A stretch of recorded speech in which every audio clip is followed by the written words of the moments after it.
Hi everyone, this is Koinzell here. So I'm finally ready to share my EM build with you guys. Kokomi full EM.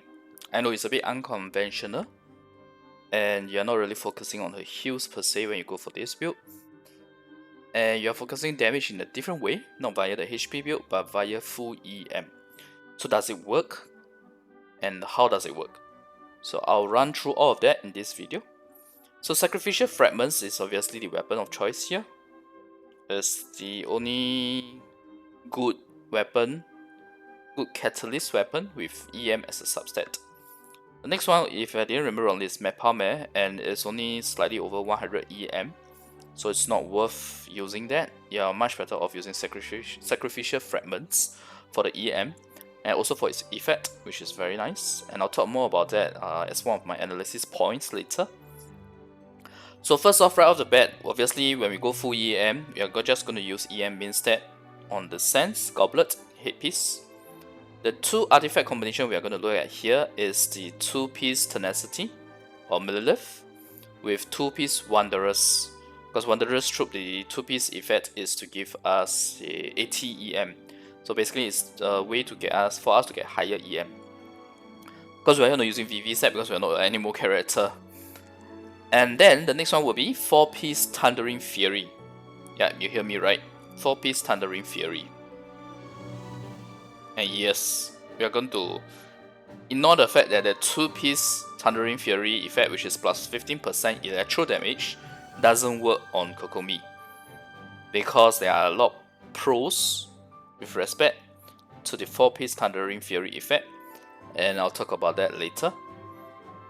As for the third column, it's also 4-piece Thundering, but it is more of a realistic presentation of what I have right now. It's in fact a lot worse than usual because I only started farming the Thundering Fury pieces like 2 or 3 days at the most, because I was also busy farming other stuff for Kokomi, such as the talent materials as well as her boss materials, the Hydro Cube. So anyway, I'll talk more about the stats on the realistic setup that I have. Definitely a lot of room for improvement. Essentially, it's the HP percentage. Ignore this EM figure. The HP percentage is the one that's important. So the reason why I say ignore is because this EM figure is not accurate. The actual EM that I have from my substats is not this figure, but I do have my correct total EM, which is 821. We are about 100 behind. And the main reason is because I'm even using a 4-star EM headpiece. Yeah, that's the reason why. So anyway, HP percentage is very lacking on my current setup. So you'll see the heals are lower.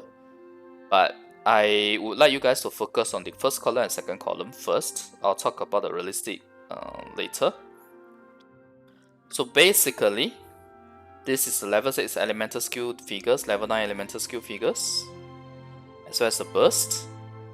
And the 99, okay, so the 666 as well as the 999.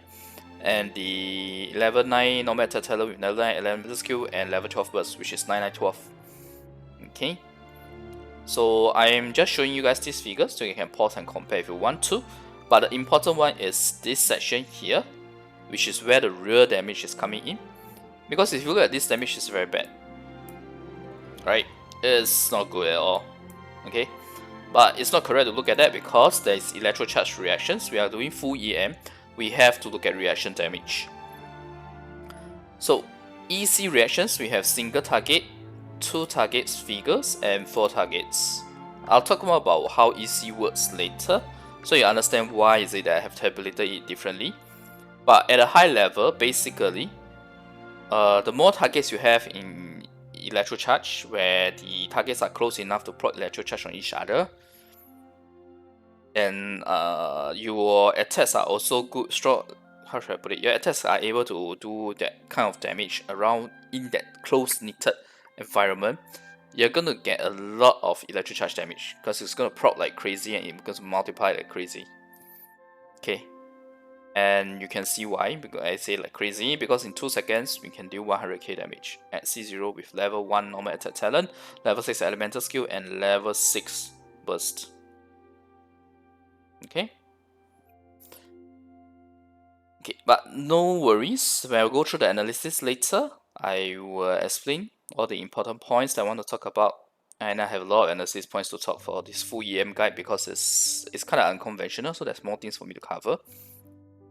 Okay, so this is just a view on the transformative damage based on the elemental mastery, what kind of damage you're expecting. Bear in mind that for these two figures, although the EM is lower, we do have the 4-piece thundering effect, where we get a 40% boost, damage boost to the transformative electro reaction damages. So electro charge and overloaded gets the 40%, but I have not factored in the 40% in any of the other reactions other than electro charge, because that's what we are looking at here. Okay, so only this has the 40%, sorry, only these two has the 40%. Okay, so let's move on to analysis. Before I start, I have 10 points here today. So first we'll talk about the 2 millilith with 2 Wanderers, then we'll talk about 4 Thundering Fury. Following that, it's cooldown reduction and sacrificial fragments effect, whether it's the overkill. And if you don't already know, 4-piece Thundering Fury provides cooldown reduction. I'll talk more about it in detail on that. Main DPS playstyle with lower talent investment. You saw earlier with just 166 we hit 100k damage. We didn't even need to go to 666. In other words, we save on some talents. But I'll talk more about that later. Why main DPS and not Sub DPS? I'll explain this as well. Damage comparison versus HP/shielding bonus build, which is like your typical Kokomi builds. The heals. Obviously, we have to look at the heals because if I'm going to go at, go full EM, I'm gonna have to sacrifice healing. So we have to talk about when the healing is low, is it sufficient? Then a quick note on Constellations, her team comp for electro charge and a TLDR. Just a quick one. The TLDR probably I can't cover all 9 points here. It's not possible. Alright, now let's go on to the first analysis point itself. So 2 millilith 2 Wanderers obviously offers more healing. It's about 150 more in 2 seconds of normal attack, and slightly higher damage on the burst normal attack, about 400 more in 2 seconds. But these are all quite negligible, honestly speaking. But if you don't have a 4-piece Thundering Fury, you still want to use a full EM build, you still can go 2 millilith 2 Wanderers until you get the 4 TF. Okay, now let's talk about 4 Thundering Fury. So 4 Thundering Fury's 2-piece effect obviously wasted on Kokomi. It's a plus 15% electro damage, doesn't work on Kokomi. But the 40% increase, why did I write superconduct here? Sorry, should be electro charge. So the 40% increase electro charge damage, it actually outperforms the 2-piece Tenacity and 2-piece Wanderer for the same artifact rolls, as long as there's more than one enemy. I mean, if you look at the flat damage itself, it already outdoes it, right? Okay, same exact artifact rolls. EM has an 80 difference because of the set bonus from Wanderer's Troop. And you see that the damage is already more than that of the Wanderer's Troop because of the 40% electro charge increased damage from the 4-piece effect.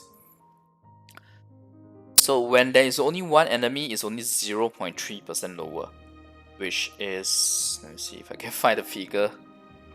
Yeah, this is the one. We are comparing these two. At C0, 166 talent levels, this is the damage difference. It's 0.3% lower when it's against one target. But the moment is more than one target, you'll see that it's higher. This is also slightly higher. This starts to pull ahead a bit, the difference is 1k. Okay? But the most important benefit of the 4-piece Thundering Fury is not the 40% electro charge increase, it's actually the cooldown reduction. So I'm going to talk about this right now. Okay, so couple of important points first. Her elemental skill does not have taunt and cannot be repositioned like Fisher's Oz, so your character positioning is important.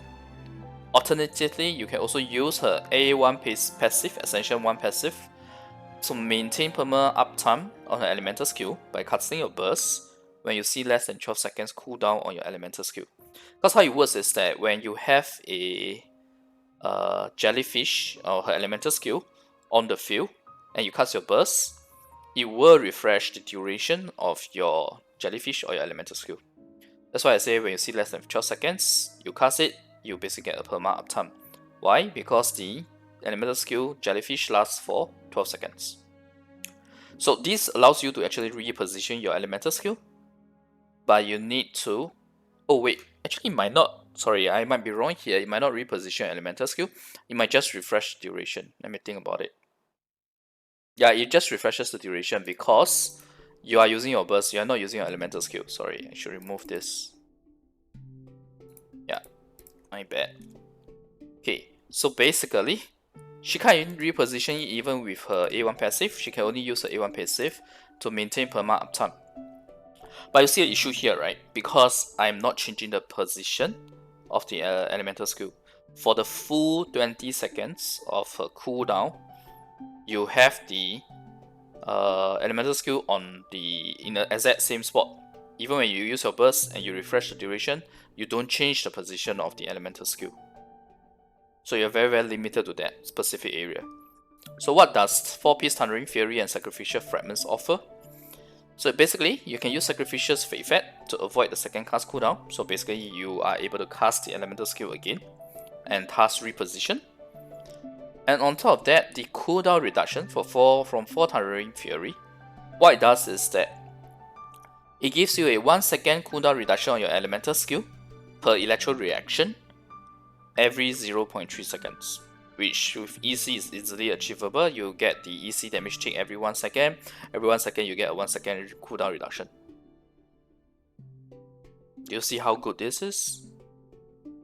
So in other words, in a matter of 6 seconds, okay, 6 seconds, assuming that your electric charge kept ticking the moment you cast your elemental skill, or you are progging your the electric charge through your normal attacks as well, as long as it's 6 seconds after your elemental skill is cast, you would get a 6 second cooldown reduction.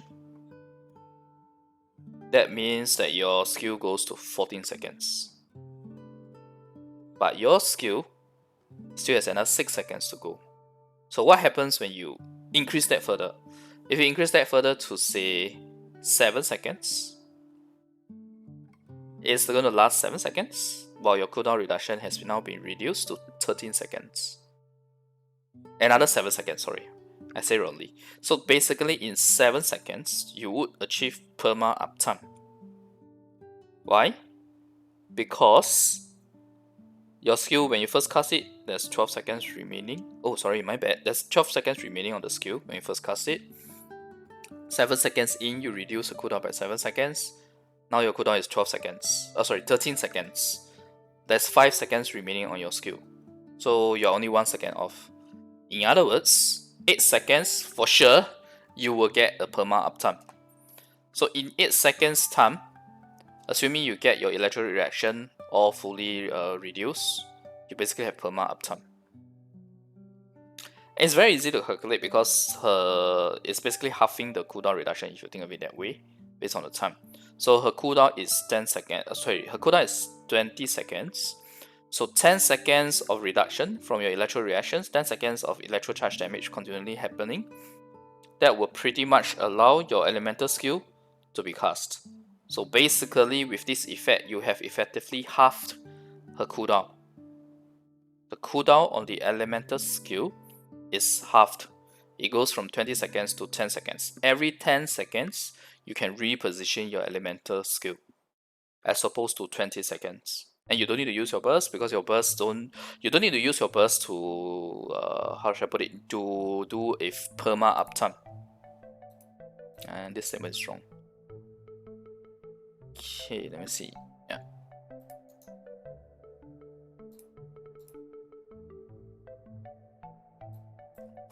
Every 10 seconds instead of 20. It's fantastic, by the way, because it offers you great flexibility in using her elemental skill. It's much easier to maintain the perma uptime, and you don't need to look at your current skill cooldown. Because when you are using the burst, the A1 passive, to maintain perma uptime on elemental skill, you do have to look at your skill cooldown to make sure that it's less than 12 seconds before you use her burst. And that's very counterintuitive for a main DPS character, right? Because when you're on the main DPS, you just want DPS. Why do I need to wait for my skill cooldown to use my burst just so that I can get a full perma uptime. To me, that is more of a support synergy rather than main DPS synergy. So when you use a full EM for Thundering Fury, just the Thundering Fury 4-piece Thundering Fury effect allows you to reposition elemental skill every 10 seconds instead of 20. So this is fantastic. But you have to make sure that you proc the electro charge reaction continuously, and that's very doable, and I'll talk about that later in this section. So right now all I'm explaining is the 4-piece Thundering. There's still the sacrificial effect which I first talked about, where once you have it, you can cast it again. So sacrificial basically gives you the opportunity to cast immediately or move it anytime before 10 seconds. And while sacrificial's effect is on cooldown, you can use the 4-piece Thundering effect to reduce her elemental skill to 10 seconds. It's crazy good in terms of positioning. Okay. Right. Now, that's for elemental skill, for the active heals. I want to talk about main DPS playstyle with lower talent level investment.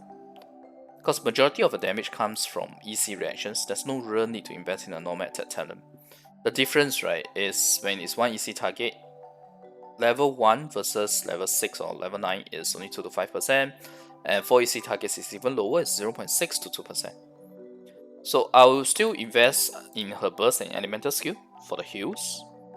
But one thing to note is that the con about doing the EM build is that you have to get your character level to 90, because there are only 3 ways to increase a transformative reaction damage, like electro charge, and that is number 1, your character level, number 2, your elemental mastery, number 3, resistance shred, i.e. lowering resistance or resistance reduction on the opponent. Okay, I'll talk more about that in the team comp. So why main DPS and not sub DPS? This is because of how EC works. EC or electro charge triggers every second as long as enemies have both hydro and electro on them, and the trigger is based on character that last applied one of these 2 elements. In case you did not really know, EC, the hydro and electro doesn't disappear immediately when it triggers. It does reduce the gauge, and if your gauge is obviously gone, then yes, it will be removed. But if your application is strong gauge, you will have both the hydro and electro remaining. And in that 1 second until the next second when you proc the electro charge, you can continuously apply hydro and electro and keep the electro charge from disappearing, and you basically can keep the electro charge to proc continuously. And the trigger on the EC to determine the damage, to determine the EM, whose character's EM, is based on the character that last applied one of these 2 elements when the proc is about to happen. Because the proc happens every 1 second, it's a fixed duration. So the last person that applied either hydro or electro right before the tick or the proc is about to happen will be the character whose EM will be used to calculate the damage. So in other words, having faster application helps increase your trigger chance, but it's still not guaranteed if a slower application happens to be the one right before the proc. But at least if you use a main DPS, you can increase your chances of Kokomi being the EC trigger greatly. I will definitely recommend main DPS if you want to go full EM, because the elemental skill pro is too slow for electro charge. Another way to improve your electro charge damage, or ensure that you have a reliable electro charge damage, is to have a full EM and a multi-make to make good use of crowd pull. You know, standard crowd pull, Kazuha, Venti, Sucrose, and then the 4-piece VV effect that does the 40% resistance shred. Remember, I said that resistance shred is one of the ways, right? One of the limited 3 ways to increase transformative or electro charge damage. Okay, and since you have 2 full EM characters, as long as one of them doing the proc on the electro charge, you're gonna have a high electro charge damage. That is the reason why I actually recommend this. Having a full EM and multi-make with a full EM Kokomi they are going to be able to very reliably have high electro charge damage. And since animal characters can make good use of full EM in their entire kit, etc., why not? The synergy is just beautiful, okay? It's just beautiful. Okay, so now let's look at the damage comparison versus HP and healing bonus builds. Alright, I did not do the usual weapon comparison format because I want to make it a quick comparison so that it's not too many figures and too confusing. So C0, C1, the figures are here for the full EM sacrificial fragments. Talent level is 166. Okay, I'm only using 166 to compare because I want to show you guys that the full EM build is very forgiving on the talent levels. So when you have only one EC target is 30k at C0, 35k at C1. When you have 2 targets, this is the figure. When you have 4 targets, this is the figure. You guys see the damage increase in 2 seconds, by the way. This is the damage in 2 seconds. 100k. But granted, this requires setup. This requires the 4 enemies to be close enough to chain the electro charge on each other. Okay. I also included the heal figures, the normal attack heal figures, so that you guys can see and compare. So first off, let's compare with Prototype Ember, and the talent level is 6, by the way. I have no reason to tabulate new figures talent level 1, because when you are doing a HP build, you definitely want a HP build main DPS. You are definitely going to invest in the talent level. You're not going to keep the normal attack talent level at 1. If you keep the normal attack talent level at 1 for any main DPS character and you complain that the DPS is not good, then I'm sorry, it's not the character, it's you. Okay? So, at C0, Prototype Ember is actually 20% worse than a full EM1 EC target. These are the 2 figures we're talking about. Do you see? C0 full EM sacrificial fragments damage with just 1 target, 1v1 scenario. Just proc EC on a 1v1 scenario is already 20% better than a Prototype Ember.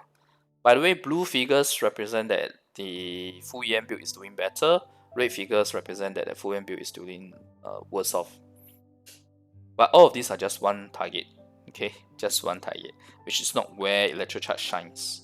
But I just want to show you guys, even at electro charged worse scenario damage wise, it's still 20% better than a Prototype Ember at C0. C1, however, Prototype Ember is about 4% better, because the whole C1 effect is just based on her max HP. So obviously a weapon like Prototype Ember that gives HP as a substat is going to perform better than full EM. Right, now let's talk about Mepame. Okay, R5 Mepame. If you saw my weapon comparison, R5 Mepame actually does better than Prototype Ember before burst level 12 anyway. So I'll put out all the links to the Kokomi map video I've done so far. Please take a look at those. I do believe that they will be helpful. Okay, so at C0, R5 Mepame is still 16% worse than a full EM1 EC target. It's still worse than a 1v1 EM scenario, full EM1 EC target scenario. At C1, R5 Mepame is about 7% better than the full EM1 EC target. Why? Because R5 Mepame's weapon effect does work on the C1 effect. That's the reason why, and not to mention that it's a HP build, so obviously C1 is going to give more to this build. Next up, we have a signature weapon, Everlasting Moonglow. At C0, R1, Everlasting Moonglow is actually still worse than the EM, full EM1 EC target. Okay, I mean 2% is a small percentage, definitely. But do you guys see what I'm talking about? I'm not even doing the best scenario of EC. I'm just doing 1 target with a sacrificial fragments. We are doing better than her HP build at C0, talent level 666. So at lower, basically at lower talent levels at C0, this EM build even does better than her R1 signature weapon for a 1 EC target scenario. It's pretty crazy. But I can understand why. It's not as difficult to understand why, because the higher the lower the levels, the less you get out of your HP. Okay, now that explains why. So then what happens if I have a pretty messed up kind of scenario where I have level 9 normal attack, level 9 elemental skill, and level 12 burst, and I have C6 and I have R5. Let's compare the maximum potential with her signature weapon. 59k damage. You know this is nowhere near the 100k damage that I showed. But basically, at C6, the R5, C6 R5, a lot of moolah, a lot of money, a lot of primo gems involved. It's 11% better than a full EM 2 EC targets. Okay, sounds good, right? I mean, I spent so much money to get C6 R5. I should do better than a full EM F2P build. Because this is really F2P, it's C0 and it's sacrificial fragments. The refinements of sacrificial fragments do not affect the damage here at all. Okay, so 11%. It's 11% better. Only a measly 11% better than full EM 2 EC targets, not the maximum damage potential of EC, by the way. Now let's compare the maximum damage potential of full EM EC 4 targets. That's the maximum it can multiply. 4 targets. 67.9% worse. R5 C6 R5 Everlasting Moonglow is 67% worse than the full EM4 EC target scenario. C0 and R1, by the way. C0 4-star weapon, R1 or R5 doesn't matter in terms of the damage. Obviously, I would recommend getting R5 for sacrificial fragments for being able to cast your elemental skill again, for repositioning and for the convenience sake. But in terms of damage, it does not matter whether it's R1 or R5. So I have a scenario here, a character here, whom I would have never thought such a thing is possible, where a full EM4 EC target scenario can do 67% more than a C6R5 signature weapon. Do you know the amount of cost involved in C6R5? I mean, of course, full EC for full EM4 EC targets is not always achievable. You need the 4 targets to be close together, but there are things that you can do to do that. Example, Kazuha, Venti, Sucrose, pull them in, right? It's doable. And not to mention, since MiHoYo reduced the weight of Nobushi and Kairage, you can now pull them as well. So yeah. Okay, anyway, let me change the music. Okay, it's not that I don't like that music, it's just that it's a bit too loud for me talking. Alright, so yeah. But bear in mind, 4 EC targets do need certain type of scenarios for it to occur. Okay, it is situational. And not to mention that when you are going for EC build, what happens is that you're going to see a lot of smaller numbers as opposed to one big number. That's something that you need to get used to, because it actually affects the amount of damage. But humans, we being humans, naturally we will only focus on a couple of figures, and then we will look at those couple of figures and we're thinking like, hey, why is the damage so bad, right? And it's not bad, man. If you look at every single damage figure, you add them up together, that is how it does more damage than this. So yeah, I hope you guys see how good the full EM build is. I mean, even without the best case scenario of 4 EC targets, it's already doing better than the other 4-star weapons. In fact, it's doing better than Everlasting Moonglow at C0 at 666. Okay, so let's talk about the heals. This is damage comparison. Now let's talk about the heals. So full EM build obviously has the lowest heals. Normal attack heal is only 1.5k in 2 seconds, compared to Prototype Ember at 2.6k in 2 seconds. And this is based on the ideal artifact rolls. If I look at my realistic artifact rolls, it's only 1.1k heal. Yeah, that's pretty bad. But is this heal insufficient? So let's talk about floor 11 corrosion, right? In floor 11 corrosion, HP drops by about 5% per second.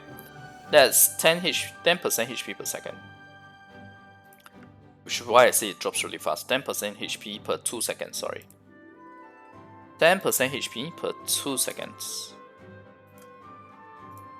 So non-HP skilling characters typically will have about 15 to 20k HP, especially if you're a 4-star character, it might be even lower than that, or if you're a catalyst user, it will be lower than that. So it really depends on how your artifact HP percentage rolls are like. But let's just take 15k HP, right? So 1.5k heals, which is the normal attack heal that we have in this full EM build, is 10% of 15k in 2 seconds. So basically, her normal attack heal in full EM build is sufficient to cover most 4-star characters and non-HP skilling characters even if it's 5-star. It's enough to cover the corrosion effect. As for her elemental skill at level 6 C0, it heals about 3.2k. So the 3.2k is basically to heal your active character from damage other than corrosion. So it is definitely sufficient in my opinion. But it's borderline sufficient basically.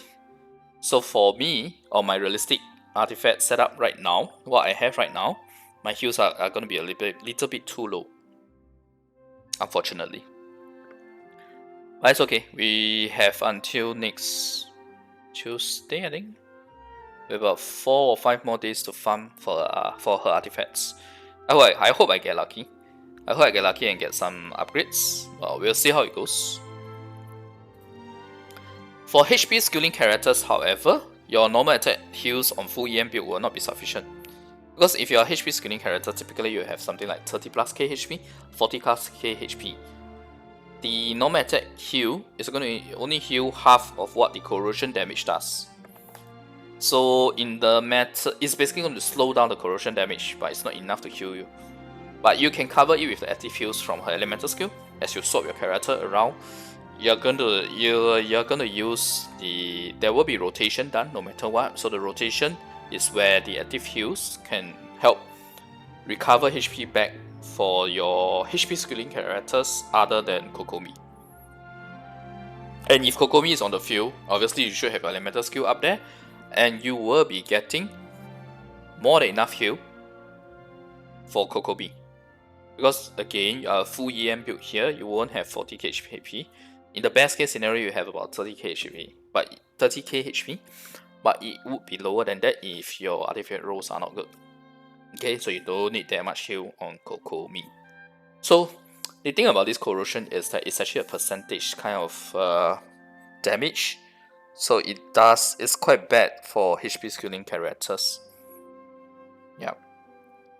Okay, but this does mean one thing, is that you can't face 10 damage with a full EM build, because your heals only cover your corrosion, and your attack, if you're face tank, if you're using Kokomi, your Kokomi, let's say you have 30k HP, your normal attack heals is not going to be sufficient, but you can cover with the attack heals. So what this means is that you can't face 10 damage. You can't say that, oh, I'm healing myself while DPSing while doing damage, so I don't need to avoid damage. I'm sorry, but it doesn't work that way for full EM. But in the first place, with how fast corrosion is dropping out HP, 10% HP per 2 seconds is really, really fast. You shouldn't be face tanking in any Kokomi build to begin with, at least not the hard hits, like the Lawacher slam when he slams on the floor. Now, C6R5 may be able to face tank, because C6R5 does give you the best heals. You have 4.4k here. And this 4.4k doesn't even include some of the C2 effect, for example, because C2 effect is very conditional.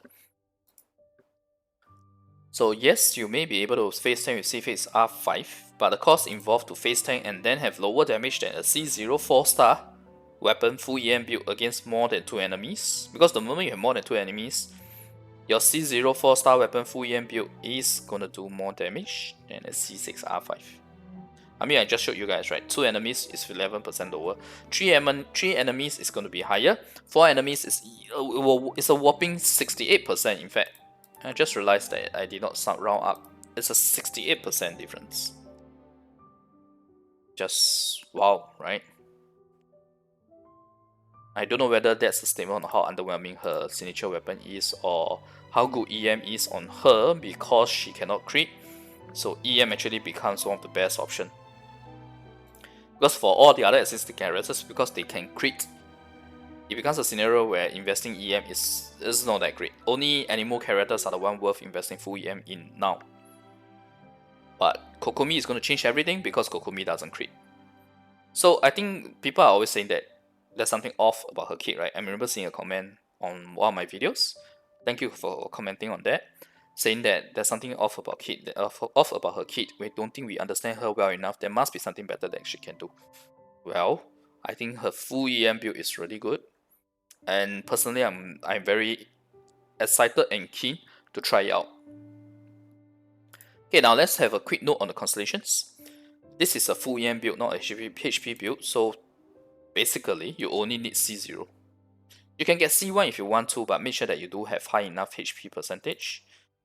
Right now, my artifact roles assume that you have very good HP percentage substats from all 3 EM pieces, as well as base HP percentage roll on the feather and flower. So I'll say it's about additional 5k damage per 2 seconds for that, for C1. It's good to have, but it's not necessary really. It's really not necessary. So this is a very F2P build, F2P friendly build in the sense that all you need is C0 and the sacrificial fragments.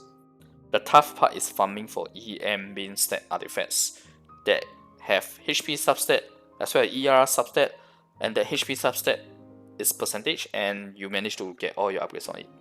That is the challenge, the real challenge in gearing Kokomi, full EM build. Alright, so let's talk about the second last thing, which is the team composition, team comp.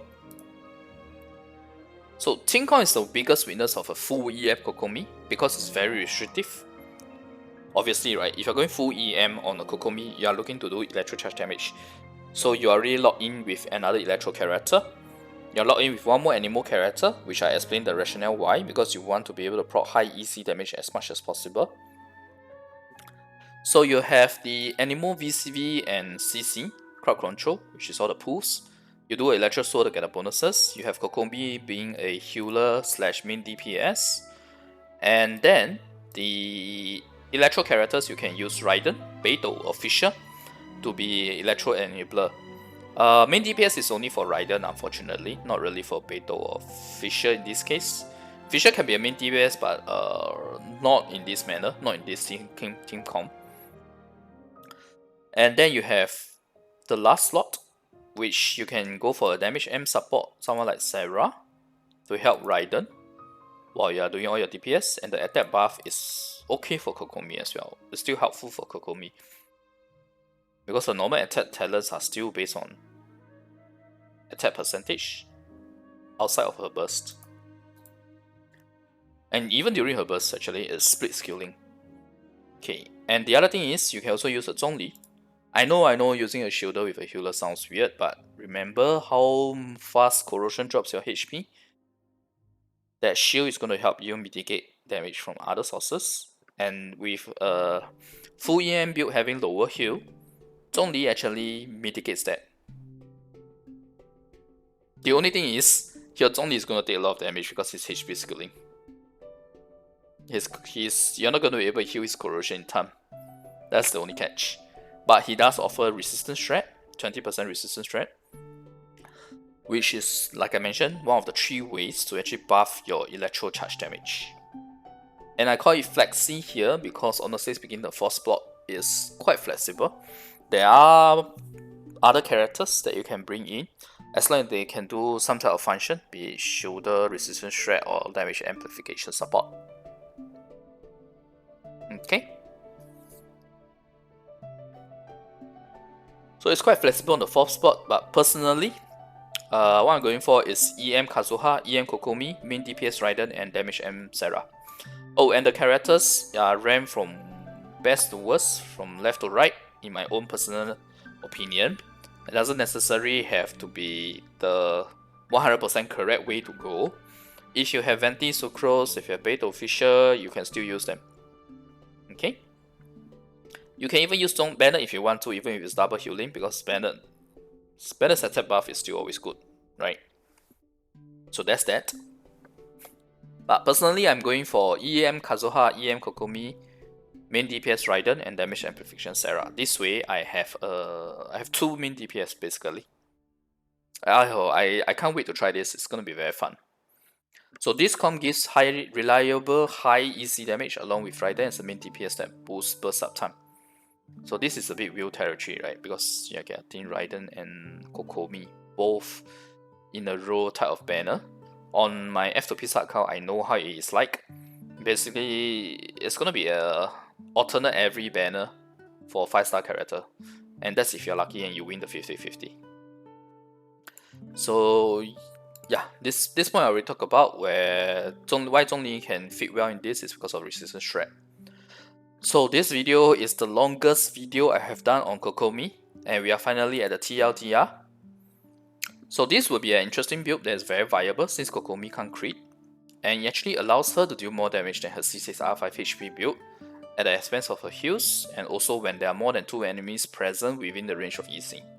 Okay, there's some conditions there's some conditions attached to it, but it does give you a higher damage potential than her C6R5.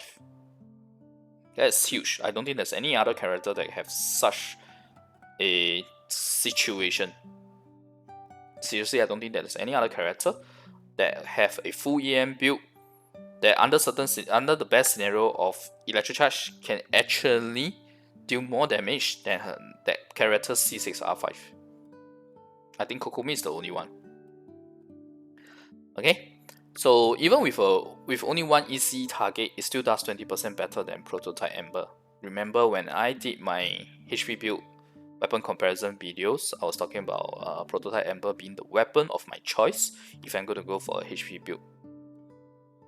I mean, after weighing all the value cost comparison and everything, Prototype Ember will be my weapon of choice. And in a full EM build, with only one EC target, without the multiple EC targets, the full EM build is still 20% better in terms of damage than Prototype Ember. My mind was quite blown when I saw this when I finished doing the figures. I was like, oh yeah, good thing I started farming 2 to 3 days earlier. Too bad I didn't start farming way earlier. But anyway, so personally I have farmed a usable set for her with 821 EM. So 821 EM is about 7% damage off. 7% lower damage than the ideal case with 922 EM. Because my EM rolls aren't that great, but at least they are there, and I'm using a 4-star EM hit piece. So if I can get better, it's gonna be much easier to improve my EM than my HP percentage. Actually no, if we are lucky, HP percentage should still be easier, because I only have 25% HP from my artifact substats when we have like 85% as the potential. So yeah, I can definitely get more HP percentage here. Anyway, regardless, I will playtest this EM build, and I will try to continue to farm for better Thundering Fury pieces before Kokomi is released. So stay tuned before investing in full EM, because this is quite an unconventional build, but I do like the figures I see so far. So you can wait for me to be your guinea pig. When Kokomi is out, I'll test her out, and then you guys can decide whether it's worthwhile to really farm like crazy for a, say, Thundering Fury piece, because you can still farm for 2-piece tenacity, because that's what we are using here as a placeholder. I mean, it's a viable placeholder option, 2 Millilith and 2 Wanderers. In fact, the damage is only slightly off or slightly lower than that of the 4-piece Thundering Fury. The only bad thing is that it doesn't have the cooldown reduction. Your elemental skill, instead of 10 seconds cooldown, is back to the same old 20 seconds cooldown. But at least you still have the sacrificial effect, so that's not too bad, I guess. So yep, this is the full EM guide. The guide has gone on very long because there were 10 analysis points for me to run through. And I hope the video has been helpful to you guys. If you like the content, remember to like the video and click subscribe for more. And I hope the next Kokomi math video is not going to be this long. Alright, thanks everyone for watching. Bye.